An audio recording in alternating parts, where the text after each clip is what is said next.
Hi, we're already at week 2 of this new semester. This is the first of 4 weeks where we're going to start looking at the role of clinical gait analysis in relation to particular conditions. We're going to start quite generally this week, looking at how the condition affects the patients generally and the context in which they encounter their mobility problems. Next week we'll start to look a little bit more closely about the specifics of how the condition affects walkability and gross motor function more broadly. There'll be a little bit of a gap until we pick up with this theme again in December, when we think about the clinical interventions that we can use to try and help our patients to walk more easily. And the final week in the series will look at the specific role of clinical gait analysis in relation to those interventions.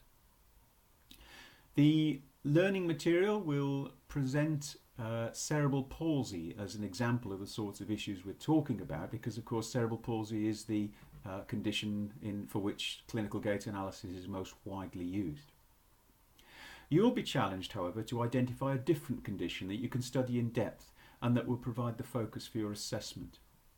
We'd strongly advise that you try and identify the condition you're going to look at this week, as the sooner you can do this, the sooner you'll be able to focus on supporting the work that will lead ultimately to your assessment this semester. For the virtual classroom, we'll be asking you to prepare a short presentation on something you found in the literature that has surprised you. Do make sure that you upload this to the discussion board in order that I can pull these together so that the virtual classroom runs as smoothly as possible.